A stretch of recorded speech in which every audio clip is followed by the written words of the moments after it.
Welcome all, Coleman Report Live, May 11th, 2020 edition. Lance Sexton, Coleman Instructor Extraordinaire, Katie Wattucky, our editor, and Jennifer Blooming. And I always mispronounce this, so give me a second. Eventually yours, President. How'd I do? Eventually. All right, from now on, I'm just going to say Jennifer, and I'm going to let you introduce yourself because for some reason I have a mental block against this. Jennifer, you're a friend. Unfortunately, you are ground zero in terms of how to do conferences in these difficult times. What's happening? So, right, Bob. So we have obviously had a lot of time on our hands lately to do some surveying and kind of rethinking what the conference climate will look like this year. So some interesting things that we came out of our survey with. We've surveyed, at least at this point, about 146 people took the survey, and it includes SBA lenders as well as other industry contributors, service lender providers, et cetera. And so, at this point, surprisingly, at least 76% did say that they definitely or might attend a conference or some in-person training this year. So, obviously, depending on restrictions and what's going on in those particular states and areas has a big part to do with it. But, overall more positive than we expected at this point. Of the concerns, obviously, and not unexpectedly, people are mostly concerned with travel safety as well as social distancing, which actually for us, it's kind of a good thing because travel safety, when you look at that and the conferences that we put on, a lot of them are more regional and local. So most of the attendees are driving in. So, we find that the vendors, yes, they do have to travel further and they're going to be taking airplanes, but many of our attendees are driving. And so we have that going for us. And so that risk is mitigated somewhat. And obviously we've been working hand in hand with the hotels, day in, day out, discussing what their procedures and policies are with guest safety. So, so we're talking through all of those things at this point. If you go to the next slide, I've got a couple other insights there.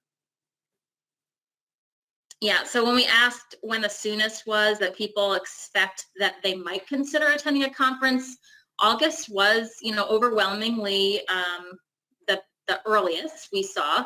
There is a significant bump. You see that, people did say, hey, I'm staying put till 2021 at the earliest. So, we have some gung-ho people there that just want to get out of their house. And so we realize that. But equally, there are people that say, my family's safety is the most important to me, and I'm not going to take a risk and be with 300 other people right now. Right. You have here the virtual option. I'm sorry, Jennifer, I didn't mean to cut you off. I was just curious on this. Tell me what you're thinking and how you would conduct one of these conferences virtually. Yeah, so if you go to the next slide, so obviously we're looking at, some different format changes. And so if something did change to virtual, we have a lot of unique ideas that involve, providing significant credits to attendees and sponsors. A lot of times the sponsors feel shortchanged by that. But if we have to turn a conference from in-person to virtual, we do intend on providing significant credits to both attendees and sponsors. But not only that, really providing a more engaging and interactive experience than you may have seen in the past. So this wouldn't be your typical webinar. This truly would be a rechange in the entire format of the conference. We're not going to take it, how it's been 8 a.m. to 5 p.m. That's way too long for people to engage. Yeah, you can't do that. We realize that. So, you might just see the format change to just a few hours a day, and maybe we don't start till noon because we want to engage all the West Coast people. We can't forget about some of our sponsors and attendees who do want to attend that might be 3 hours different than our time zone. So we're looking at that. We're looking at a more engaging experience, arming the speakers with better technical equipment. So, if they don't have microphones for their computer, we're going to send them that. We're going to make sure that they're set up so that we don't have sound quality issues. There's lots of things we're doing to make that virtual experience a lot better than people might have had, say in their workplace Zoom meetings, for example. Yeah, well, this is the time we need information. I mean, the world is changing on a daily basis, especially with SBA lending. Jennifer, thank you so much for coming and sharing with you. What's your next event, by the way? What's the next event? So currently, we do have 3 conferences in August that are on the schedule still, starting with August 4th with the Southeastern. So if those go on, it will be August 4th. But again, if they get canceled because of gathering restrictions or travel safety, you will see some information come down with, favorable refund and cancellation policies and virtual options. So stay tuned for that. Jennifer, you are a true entrepreneur and you are pivoting. Good for you. We are. Good for Thanks, you. Bob. Jennifer, thank you. You're welcome to stay the rest of the show, but thank you for that update. Hey, thanks so much. Interesting stuff that came over. Have you made a PP loan to a nonprofit organization? Bob, I'd have to think that most participant lenders had nonprofits as part of the mix. They certainly were a lot of applicants in that category. Wow, look at that. Yeah. And number 2, have you made a PP loan to a religious-based organization? Same thing's true here. I'm going to be surprised if the numbers are not real positive, Bob, because churches for the entire history of SBA could not get an SBA loan, but with PPP they could. Look at that, 81%. Hey, Katie, I'm going to bring you. Are we talking to Katie yet, Joseph? Or are we waiting on her? Where are we going next? PPP loan numbers through May 8th. Okay, let's go through the numbers, then we'll bring Katie in on that. Hey, Lance, before we ask that, go through these numbers. Well, go ahead, Lance. Present the numbers and what's your opinion? Are we going to run out of money, Lance? Well, the thing is, everybody thought the PPP money would be spent in 3, 4, 5 days. It's going to last for a long period of time. There was a lot of discussion about 7A funding and PPP funding being tied together, and when PPP ran out, 7A would run out.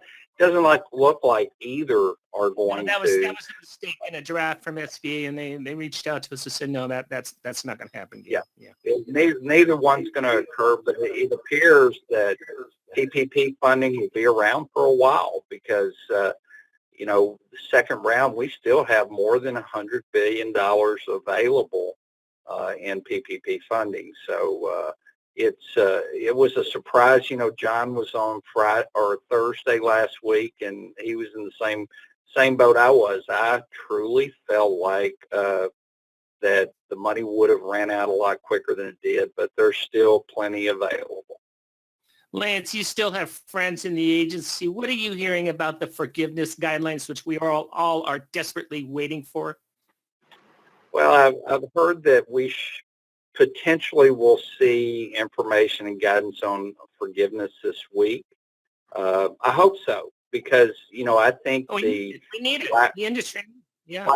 Lack of clarity on forgiveness may be part of the reason round 2 of PPP has been so sluggish. Right. You don't have to be doing PPP loans to take a look at Google or any website and see that some small businesses are very, very concerned about what forgiveness looks like, as well as all the participant banks. We all want to know what forgiveness looks like, what the documentation looks like. As do the regulators, as do your auditors. Yeah, obviously, yeah. So, this is going to be a very critical piece of information that comes out for us. Well, hopefully it does come out this week. What's going on with 1502 reporting deadline extensions, Lance? Do you know about that?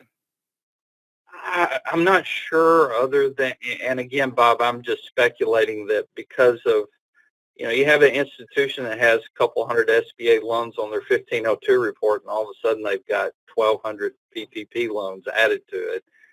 That could be part of it. I'm not exactly sure why the deadline was extended.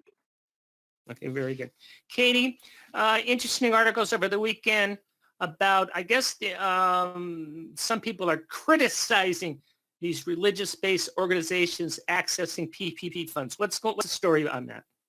Right. So there was a news article that really the headline was about 9,000 Catholic churches who received PPP funds, which is about 52% of the Catholic churches in the country.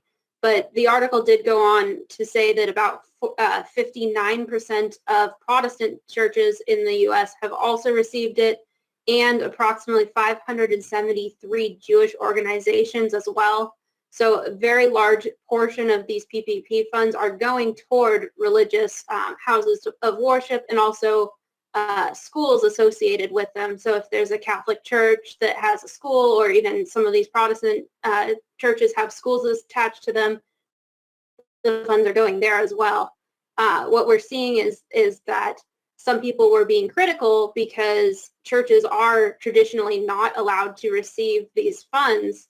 And this is one of the first times we've really included them in that. And there's really two sides to this. There are people who are saying that it's good that they're able to be involved because they are essentially small businesses, just like any other. They have employees, they have janitorial, they have food, they have secretaries, administrative assistants. Yeah. Right. So the rules are the same for these churches as any other place. They still have to have, the less than 500 employees, and all of the forgiveness rules are the same as the regular PPP loans. So really, they do have to still be using it on their employees. And I have friends who work at churches, and they really all say, yeah, it ultimately is a business with employees that do everything the same as any other business. Yeah, I agree. I have no issue with the churches doing that. They provide a service to the community. A lot of outreach to the local needs of the community. It's a different business model, how they get paid. But hey, if your parishioners are out of a job, they're not going to tithe, and it's going to impact their revenues, just as the local restaurant was closed.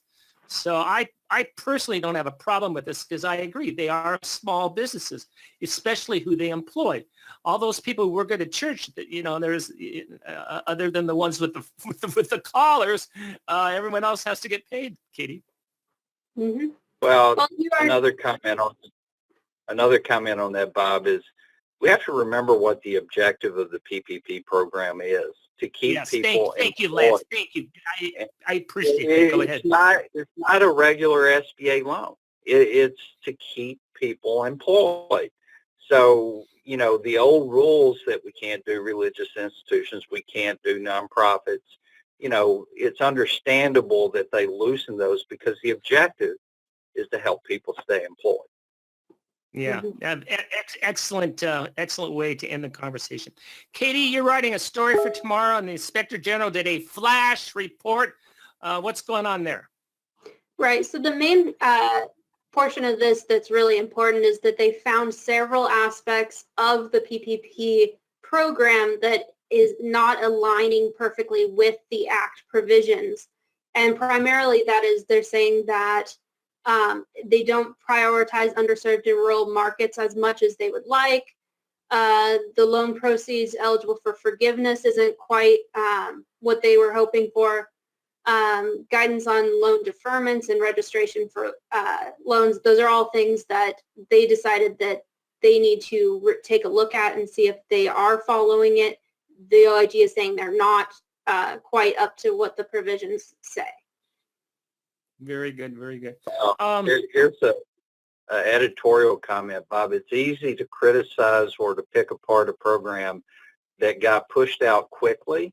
And the reason it was pushed out quickly, if we'd have taken the time to vet out, and everybody complains, including myself, we didn't get all the rules and guidelines we wanted as quickly as we wanted. But if we had given them time to develop a PPP SOP, it'd have been too late. I mean, we needed it to. What would have happened, Lance, if PPP rolled out this week? I mean, we all have customers and friends who are all going out of business. It's ridiculous. Lance, I understand. Is this the last day where you're going to be at your dad's Radio Shack? Are you back in the saddle, or what's going on in Arkansas? No, we'll still be broadcasting. In fact, I almost started this broadcast in a vehicle, Bob. But I'll still be here. The internet's good here, and be here for a while. Very good. Very good. We've got some questions. We have time for 'em. On the 1502, at one point they said they would be issuing an updated 1502 reporting PPP. Is this still the plan, or are they going to just have us use the existing 1502 format? Anybody know the answer? I don't. Well, I've heard the same thing that we may potentially see an updated. What do you, John asked, that was Galen who asked the first question. John asked, what do you anticipate the process for borrowers applying for loan forgiveness of the SBA PPP loan? John, we're not even going to go there until we get the guidance. It's anything speculation. It doesn't, let's wait for the guidance. Obviously, there will be procedures and we'll do that. Brian asked the question, has there been any guidance on how lenders get paid for originating PPP loans?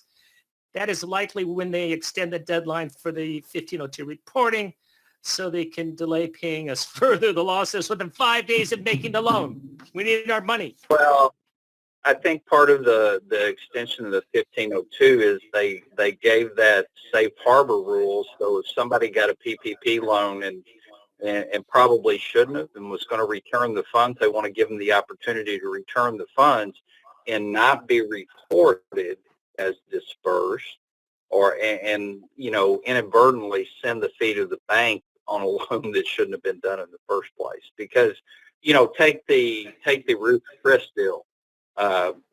Again, I'm still going to emphasize, Bob, they didn't break the rules. They followed the rules, but they returned the money. That loan was fully dispersed. If the 1502 report had went out before they returned the money, then the SBA would have sent the fee to the bank because the loan was fully dispersed. So that may be part of the reason for the extension in the 1502 report. Very good. Hey, I thank you all for joining us. Very entertaining conversation. Lance, as always, appreciate it. Katie, good recording. Jennifer, and I'm just going to call you Jennifer now. I'm not even going to try your company anymore. But Okay. Good luck on your conferences. Let us know how we can help, and let us know what's happening on that. Oh, we're announcing our webinar on PPP loan forgiveness. We are assuming that the guidance is coming down this week. So we're going to have a webinar a week from Wednesday. Lance, are you going to be part of that? Absolutely. Lance will be part of that. So save the date on May 20th. If I go back, Joseph, am I right on that? May 20th? I'm totally okay. Very good. And then we have compiled our stats for 2019. Please, if you don't have a copy of that, please get that. And with that, thank you all for joining us. We'll talk to you tomorrow. Jennifer, good to see you. Thanks a lot. Thanks, Have a you too, great Bob. day.